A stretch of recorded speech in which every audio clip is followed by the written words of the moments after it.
현재 한국에서 가장 강력한 전차는 K2 후표 전차입니다. 대한민국 육군의 현 주력 전차인 K1 전차의 후계 기종으로 개발에 배치 중인데요. 제식 채용 전까지는 시험기를 뜻하는 X가 붙은 XK2라고 불리었으며 실전 배치된 지금은 K2로 불리고 있습니다. 기초 연구는 1995년에 시작되었고 2003년부터 정식 개발이 시작되어서 2008년에 운용시험 종료되었습니다.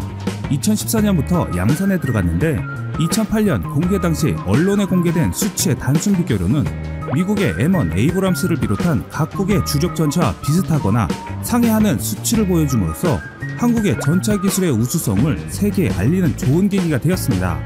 하지만 파워팩 논란 등 여러 논란이 있기는 하지만 스펙상으로는 세계 정상급 수준의 전차인 것은 분명합니다. 자동 장전 장치를 채용해서 탄약수가 필요 없기에 운영 인원이 한 명 줄었는데요.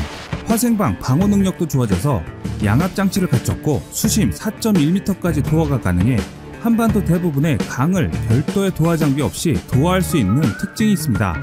표적 획득 능력도 좋아지고 방어력도 좋아져서 생존성도 상승했는데 특히 표준 교전거리에서 자신의 주포인 120mm 559경장 활강포에서 발사된 K279 날개 안정 분리철갑탄을 방어하는 모습이 공개되었는데 3세대 중에서도 꽤 높은 방어력을 지닌 것으로 알려졌습니다. 현수 장치들 중 세계 최초로 반능 등 유기압식을 전면적으로 도입하여 중량, 공간, 기동성이라는 세 가지 요소를 모두 향상시켰습니다. 또한 한국의 K2 흑표는 가격 대비 뛰어난 성능으로 세계 여러 곳으로 수출되기도 했으며 한국의 방산무기 수준으로 알려주는 대표적인 무기체계입니다. 하지만 러시아의 차세대 전차가 나온 시점으로 한국의 K2 흑표 전차의 재원상 스펙을 가뿐히 넘어버렸기 때문에 한국은 이에 대한 대비가 필요해지기 시작했는데요. 러시아가 전략하에 속도를 내기 시작한 차세대 주력 전차 T-14 아르마타는 스텔스 기능을 채택해 탐지가 어렵고 기존의 어떤 대전차 화기 공격도 거뜬히 막아낼 수 있는 것으로 알려져 있습니다. 또한 러시아의 아르마타는 승조원과 탄약 및 연료용 장갑 캡슐, 원격 조정 화력 통제 체계 등 완전히 새로운 설계 개념을 채택한 혁신적인 전차로 알려져 있습니다. 특히 두 장의 강판 사이에 폭발성 물질을 넣어 적위성 포탄이 그 자리에서 터지도록 하는 폭발 반응 장갑 체계와 능동 방호 체계도 갖춰 접근하는 대전차 화기의 적시 탐지와 파괴를 용이하게 했습니다. APS는 날아오는 대전차 미사일, 대전차 로켓 등을 탐지해 추적하는 레이더와 이를 파괴하거나 무력화하는 포탄으로 구성됐으며 또 125mm 신형 주포는 최첨단 방식으로 설계된 고화력 포탄을 사용합니다. 전천 후 디지털 화력 통제 체계 등도 갖춰 방어 체계를 잘 갖춘 표적이라도 무력할 수 있는 화력을 갖고 있습니다. 한편 러시아의 군 관계자는 최첨단 체계 덕분에 아르마타가 무적 전차나 다름없고 전자독 무인 포탑차 형태로 12km 거리에 적 전차를 너끈히 격파할 수 있는 시스템을 갖추고 있다고 밝혔습니다. 러시아의 아르마타는 현대전의 공중전처럼 먼저 보고 먼저 쏘는 방식을 육상전의 전차에도 같은 개념을 도입한 것인데요. 아르마타는 스프린터 대전차 미사일을 발사하는데 11.4km 떨어진 표적도 타격할 수 있는 것으로 알려져 있기 때문에 경쟁 상대인 미 육군의 M1A2 V3 에이브럼스 신형 전차보다 2배나 긴 사거리를 갖고 있습니다. 군사 전문 매체 제인스 디펜스 위클리는 시속 80에서 90km의 속도를 자랑하며 표적 탐지거리 5000m 이상인 컴퓨터 기술과 조작 성능 등에서 기존의 T-90 탱크보다 훨씬 앞서며 완전한 로봇 탱크로 진화할 수 있는 토대를 구축했다는 평가를 받고 있습니다. 또한 JDW는 아르마타가 서방 진영에서 가장 널리 사용되는 독일 라인메탈의 최첨단 대전차용 철갑탄과 고폭탄두도 장착한 대전차 미사일 공격을 견딜 수 있다고 강조했는데요. 주포도 T-90 전차보다 정확도가 15에서 20% 높아 독일 주력 탱크인 레오파드2의 라인메탈 RH120 활강포보다 월등하며 자동 포탄 장전 기능과 컴퓨터화된 조준 기능을 갖추고 있다고 평가했습니다. 포탄 역시 360도 회전이 가능하며 원거리에 있는 헬기와 무인기를 격추할 수 있는 30mm 고사포도 장착되고 적 보병을 상대하기 위한 12.7mm 기관총도 배치된다고 보도했습니다. 러시아 지상군이 현재 가동 중인 20대가량의 초도형과 이번에 도입하기로 한 80대까지 합쳐 100대의 아르마타를 오는 2020년까지 확보하기로 했는데요. 반면 K2 흑표 전차는 구릉지가 많은 한반도의 특수한 작전 환경상 장갑과 화력, 기동성 같은 통상적 성능은 뛰어납니다. 러시아를 제외한 타 국가 주력 전차에 비해 자동 장전 장치나 전자 장비에 비교적 많은 공을 들였기 때문에 웬만한 전차와 붙어도 충분한 전투력을 갖추고 있습니다. 한편 한국은 M48 계열 등 2세대 전차의 노후화로 인해 전량 도태시켜 치장전차로 돌리는 계획이 국방개혁 2.0에 맞추어 진행되고 있는 상황인데요. 신규 전력화 중인 K2 전차는 3차 양산 200여 대까지 마무리하는 반면 장차 미래전에 효과적으로 대응하기 위한 신형 전차를 구상해야 하는 현실이 다가온 것이지요. 오늘은 현재 국방과학연구소와 군 당국이 구상 중인 한국형 차기 전차에 대해 알아보겠습니다. 지금까지 우리 군은 북한의 전면전 위협 대응에 주력하여 야지를 주 전장으로 하는 인력 집약적인 전략 전술을 위주로 교육 훈련을 해왔고 또 현재도 그러한 패턴에서 벗어나지 못하고 있습니다. 그러나 미래지상전 전장은 네트워크 기반의 동시 통합전 양상으로 복합 무기 체계가 유용하게 될 가능성이 크고 인명 중시로 인한 전투 차량의 무인화 및 생존성이 중요한 요소가 될 것입니다. 뿐만 아니라 전장 영역이 확대됨에 따라 전투는 효과 중심 작전 및 신속 기동전 양상으로 전개될 것이며 도시 지역의 발달로 시가전 및 대테러 작전의 중요성이 커질 것으로 예상되기 때문에 미래전장은 다양한 불특정 위험 요소가 존재할 수 있습니다. 이에 적극적으로 대응하고 기존의 전투 양상을 혁신적으로 변화시키기 위하여 첨단 기술을 기반으로 한 신개념 미래 기동 체계를 개발할 필요성이 있었습니다. 미래 전장의 요구에 따라 현대 전투 차량은 기동성, 특히 야지 기동성과 항공 수송에 의한 전략적 기동성을 보장할 수 있는 신속 배치성이 중요한 요소로 대두되고 있기 때문에 전략적 기동성 및 탑승 인원 보호를 위하여 차기 전차는 30톤 미만 전투 중량과 무인 포탑에 중점을 두고 연구 개발을 추진 중입니다. 2030년 이후 전력화를 목표로 하는 차기 전차의 기대 사양은 경량화, 무인화, 자동화에 중점을 두고 있습니다. 동력 계통은 기존의 파워팩이 아닌 하이브리드식 고효율 전기 추진 시스템을 채택할 것으로 보이는데요. 전력을 주에너지로 사용하므로 구동 계통은 구동, 변속, 조향 기능을 일체화한 일체형 전기식 구동 장치로 구성할 예정입니다. 그리고 고전압 대전 후에 전력을 짧은 시간에 발생, 제어하는 펄스 전력 장치를 이용하여 전자기 유도탄, 요격 레이저 등 탑재 무장을 가동하고 전자기 장갑, 스마트 제독 장치 등에도 활용하게 됩니다. 또한 기존 궤도 차량의 현수 장치가 아닌 궤도식과 차륜식을 겸용할 수 있는 지능형 현수 장치를 적용할 것으로 보입니다. 전기구동, 노면감응 제어 방식의 능동 현수 장치와 경량 고내구성 복합재 휠과 고내구 탄성 고무재, 유연 궤도를 조합한 스마트 휠 궤도 변형 장치를 이용하여 포장 도로에서는 차륜으로, 야지나 산지, 도심지에서는 궤도로 변환하여 기동하는 방식을 채택할 것으로 알려져 있습니다. 한편 주포는 기존의 화약을 쓰지 않고 마하 10 이상의 고속으로 발사할 수 있는 전자기포를 채택할 가능성이 큰데요. 이는 우리가 흔히 알고 있는 레일건의 형태입니다. ADD는 현재 전열화학포 형태의 전자기포를 연구 개발 중인데 전차 등의 탑재를 위해서는 펄스 전원 장치의 소형화가 필수 선결 요소이기도 하지만 레이건은 육해 공군 모두 용도에 맞게 탑재 가능하도록 다양한 모델을 개발 중입니다. 또한 전차의 큰 요소인 전차포탄, 대전차 로켓, 대전차 미사일뿐만 아니라 박격포탄, 무인기 등도 고출력 레이저포를 부무장으로 탑재하는 방안도 고려 중이며 네트워크 체계와 연동하여 다수의 표적을 동시에 타격할 수 있는 다표적 동시 타격 유도탄도 탑재할 것으로 알려져 있습니다. 방어력의 핵심인 장갑재는 경량화된 모듈형 복합 장갑을 채택할 것이 유력하며 적이 레이더 등 탐지 수단을 이용하여 탐지하기 어렵도록 스텔스 체계를 적용할 것으로 보입니다. 날개 안정 철갑탄과 같은 초고속 운동에너지탄의 경로를 교란하는 장치와 전차를 향해 발사된 미사일을 대응미사일 또는 레이저로 요격하는 능동방어 시스템, 전자기 에너지를 이용하여 대전차 미사일이나 운동에너지탄을 방어하는 전자기 장갑, 보병 휴대용 로켓의 관통력을 떨어뜨려 방어하는 그물망 전기장갑, 가변형 반응장갑 등을 적용할 예정입니다.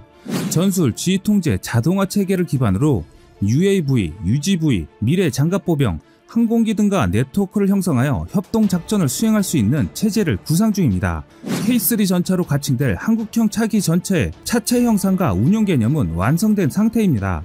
K3 전차의 구상안을 보고 저것이 과연 현실에서 실현 가능한 것인가 등의 의문을 제기하실 분이 많을 것으로 보이는데요. 현재 군 당국은 차기 전차를 소요되기 예정이며 실제로 구체화되는 시기는 2030년 이후가 될 것으로 보이는데요. K2 전차도 처음 소요제기된 시기가 1992년이고 1차 본 전력화까지는 22년이 걸린 것을 보면 확정된 형상이 나오려면 꽤 많은 세월이 흘러야 할 것입니다. 하지만 미래 전장 및 앞으로 닥칠 병력 자원 부족 시기 등을 대비하려면 지금부터 이러한 신무기 체계를 구상해두는 것은 장기적으론 옳은 선택이라 볼 수 있습니다. 지금까지 세상의 모든 이야기거리를 얘기하는 꺼리튜브였습니다. 시청해주셔서 감사합니다. 돈은 안 내고 KF 기술을 날로 먹으려던 인도네시아가 꼬리를 내리고 미루었던 분담금 문제가 타결될 것으로 보입니다. 그동안 인도네시아는 약 5천억 원의 분담금을 미납한 상태에서 분담금 인하와 기간 연장, 100% 기술 이전, KFX의 인도네시아 명칭인 IFX 수출 허가 등 무리한 요구를 해왔는데요. 이에 따라 KFX 사업에 큰 걸림돌로 작용했죠. 하지만 최근 인도네시아가 태도를 바꿔 분담금 문제가 타결될 것으로 보입니다. 인도네시아 현지 언론 자카르타 포스트는 지난 9월 8일 인도네시아 한국과 KFX 전투기 사업 자금 재협상 착수라는 제목의 기사를 게재했는데요. 기사의 핵심은 이렇습니다. 첫 번째, 인도네시아의 개발비 분담금을 20%에서 15%로 낮추려고 했지만 그 조건에는 합의하지 못했고 18.8%로 일부 하향 조정하고, 둘째, 인도네시아가 KFX, IFX 프로젝트 미납금에 대한 5천억 원을 이른 시일 내에 지급하기로 했다는 것입니다. 기사 내용을 보면 인도네시아의 입장은 확실히 KFX 참여로 가닥을 잡았다고 볼 수 있습니다. 인도네시아가 줄기차게 주장했던 기술 이전은 한국 측의 입장이 완강해 처음 계약대로 진행하고 분담금만 약간 내려갔다고 인도네시아 측이 밝힌 것인데요. 분담금을 18.8%로 조정했다는 것도 인도네시아 언론의 일방적인 보도이므로 이를 100% 믿을 수 있는 것은 아닙니다. 하지만 인도네시아 언론이 흘리고 있는 내용을 추론해보면 인도네시아의 태도 변화가 감지되고 있는 것인데요. 현재 주도권을 한국이 쥐고 있는 것은 확실합니다. 그전까지 인도네시아 언론은 분담금 X와 기간 연장, 100% 기술 이전, 수출 허가 등 터무니없는 요구를 제멋대로 얘기하며 파기해야 한다는 보도도 서슴지 않았죠. 그런 막무가내 주장을 하며 코로나19를 핑계로 눈치 보기에 들어갔던 인도네시아가 왜 꼬리를 내리게 됐는지, 앞으로 KFX 사업은 어떻게 진행될 것인지 설명해 드리겠습니다. 가장 큰 이유는 우리가 KFX 시제기 최종 조립 단계를 대회에 과시하며 기대 이상의 성과물을 보이자 인도네시아가 태도를 바꾼 것입니다. 즉 2단계에서 인도네시아가 발을 빼게 된다면 적은 비용으로 반스텔스기를 보유할 수 있는 기회를 날릴 수 있다는 판단을 한 것이죠. 인도네시아는 여기서 계약을 파기할 경우 한국에 파견한 기술자들의 인건비를 빼고도 약 2천억 원을 손해보게 되는 것은 물론 국가 신인도 하락이라는 무형의 손실도 보게 되는 것인데요. KFX 계약 파기는 인도네시아 입장에서는 돈도 잃고 기술도 얻지 못하는 최악의 악수라는 거죠. 이에 대해 외신의 보도도 있었습니다. 인도네시아가 지난 3월 코로나19를 이유로 전원 철수시켰던 한국형 차세대 전투기 KFX 기술진을 재파견한다고 영국의 군사 전문 매체 제인스가 지난 7월 보도했는데요. 당시 제인스의 보도에 따르면 KFX 분담금 납부 지연에도 기술자 100여 명이 한국으로 합류할 준비를 하고 있다고 전했습니다. A사 레이더 시제품 제작과 시제기 조립 착수 등 사업이 본 궤도에 오르자 기술력 확보를 위해 뒤늦게 태도를 바꾼 것이라고 지적하고 있습니다. 자, 그럼 지난 9월 3일 경남 사천 한국항공산업 공장에서는 어떤 일이 있었는지 시간을 돌려보겠습니다. 온 국민의 관심이 코로나19에 쏠린 가운데 대한민국 항공산업의 역사에 남을 중요한 사건이 묻혀버렸는데요. KFX 시제기의 최종 조립이 시작된 것입니다. 이제 앞으로 남은 것은 롤아웃, 실물 KFX 전투기가 등장할 마지막 단계에 들어간 것이죠. 당초 방사청은 이날 최종 조립 기념행사를 열고 조립 착수 세레모니를 열 계획이었으나 코로나19 확산으로 행사를 취소, 영상으로 대체했습니다. 업계에서는 시제품이 아닌 최종 조립 과정을 대외적으로 공개한 것은 이례적이라는 평가입니다. 인도네시아 측을 의식한 행보라는 게 업계의 지배적인 분석인데요. 실제로 영상과 함께 이날 방사청이 공개한 자료에는 KFX 체계 개발 사업이 잘 진행되고 진행되고 있다는 표현이 등장합니다. 현재 인도네시아는 사업비의 20%, 즉 1조 7천억 원을 분담하기로 했으나 예산 부족을 이유로 현재 5천억 원을 미납했죠. 특히 인도네시아 기술진 114명이 돌아간 사실까지 확인되면서 계약 파기설까지 나왔습니다. 여기에 예산 부족을 이유로 분담금 지급을 미룬 인도네시아가 오스트리아로부터 전투기 구매를 타진하고 있다는 보도가 나와 논란이 일었죠. 업계 관계자는 이날 행사가 방사청이 영상까지 제작해 최종 조립에 착수했음을 알리는 건 흔들림 없이 사업이 진행되고 있고 인도네시아 기술진 철수와 분담금 미남에도 예정대로 개발 과정에 착수해 내년에 시제기가 나온다고 보여주기 위한 것이라고 말하고 있습니다. 이날 방사청이 공개한 영상은 KF-X 시제기 출고 최종 조립 시작이라는 제목으로 올라왔는데요. 최종 조립은 제작이 완료된 전방 동체, 주 날개 및 중앙 동체, 후방 동체 등 기체의 각 주요 구성품을 결합하는 단계입니다. 2분 42초 분량의 영상에는 본문 첫 화면에서부터 KF-X 시제기 출고가 눈앞에 있다며 최종 조립을 시작했다는 자막으로 조립 개시를 알렸습니다. KF-X 사업 개요도 담았습니다. 전투기 개발 역사와 함께 전투기 수출 역사를 담아내면서 KF-X 사업 개발에 착수하기까지의 과정도 담았죠. 특히 국산 개발에 성공한 에이사 레이더 같은 핵심 항전 장비가 탑재되는 등 KF-X 체계 개발 사업이 순항 중에 있다고 알렸습니다. KF-X의 시제기는 총 6대인데요. 1호기는 2022년 상반기 초도 비행을 한 후 약 5년간의 지상 시험 및 비행 시험 등의 시험 과정을 거쳐 2026년까지 개발을 완료할 예정입니다. 그럼 KF-X에 탑재되는 첨단 무기와 기술에 대해 소개해드리겠습니다. 에이사 레이더는 기존의 기계식과는 달리 독립적인 모듈로 목표물을 실시간 추적합니다. 때문에 탐색 범위가 넓고 속도 역시 빠른 데다가 정확도까지 높습니다. 이번 국산 에이사 레이더의 모듈은 일본보다 200개 이상 많은 1088개입니다. 정부 소식통에 따르면 2년 뒤에 비행 시험에 착수할 KF-X에는 지난번 선보인 에이사 레이더보다 20%가 크고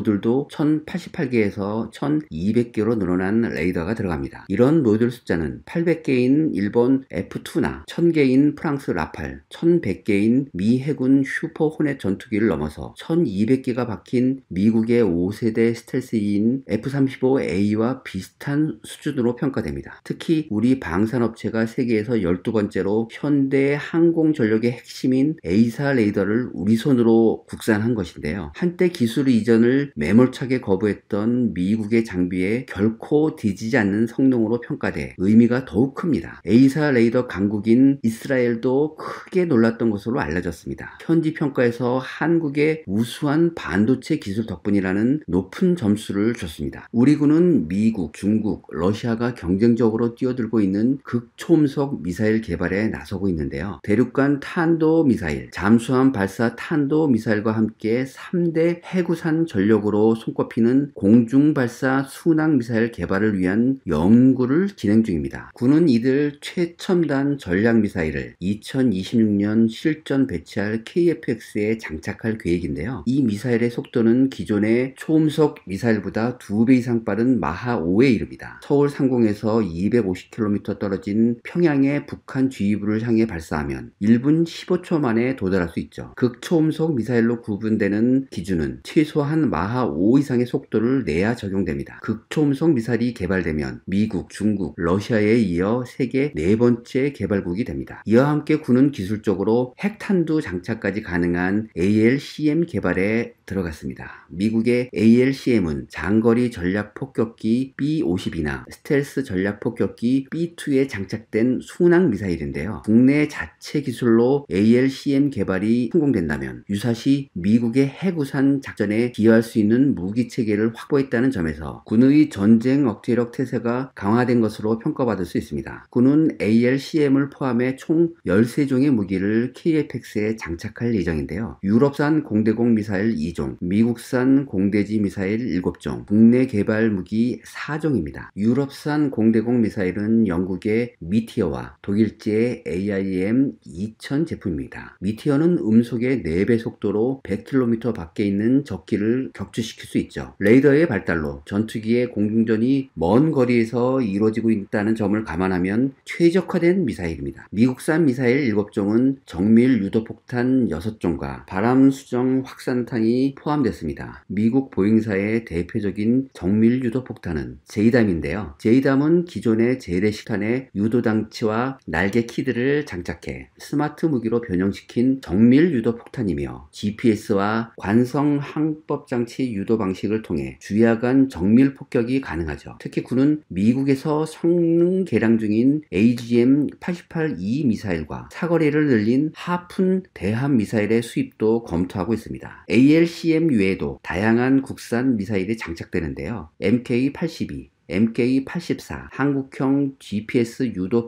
폭탄 등이 해당됩니다. MK-82와 MK-84 폭탄은 2017년 북한이 중거리 탄도미사일 시험 발사 도발을 하자 실전 투하를 지시한 재래식 항공폭탄으로 유명합니다. 주로 적의 벙커나 경락고와 같은 은폐된 주요 군사시설 등을 파괴할 때 사용됩니다. KGGB로 불리는 한국형 GPS 유도폭탄은 GPS 유도장치와 글라이더 날개 등을 장착한 정밀 유도 무기입니다. 지금까지 이야기되고 있는 KF-X의 개량 방안 중 가장 중요하고 많이 이야기되는 것이 바로 KF-X의 스텔스 성능 강화인데요. 스텔스 성능은 레이더, 적외선, 음파 등 KF-X가 적의 미사일, 전투기, 레이더 등에 탐지될 확률을 줄여주는 여러 장비와 기능들이 필요하죠. 핵심은 스텔스 재료를 비행기에 사용하고 무기를 내부에 수납하는 내부 무장창을 설치하는 것입니다. 문제는 예산의 규모와 시기인데요. 스텔스 기술, 그 중에서도 내부 무장창 장착 기술은 기술 개발과 함께 시험 비행이 중요하죠. 내부에서 무기를 꺼내 쏘는 만큼 무기가 꺼내는 도중 작동이 멈추거나 불발이 되거나 혹은 공중전을 벌이는 도중 미사일이 발사되지 않는 다양한 상황 등에 대해 테스트가 필요하고 많은 비행 시험이 필요할수록 필요한 예산이 크게 늘어나기 때문입니다. 그렇다면 비행 시험 예산을 줄일 수 있는 방법은 있을까요? 비행 시험 횟수를 줄일 수 없다면 최대한 짧은 기간에 압축해서 진행하는 것이 중요한 것인데요. 2022년부터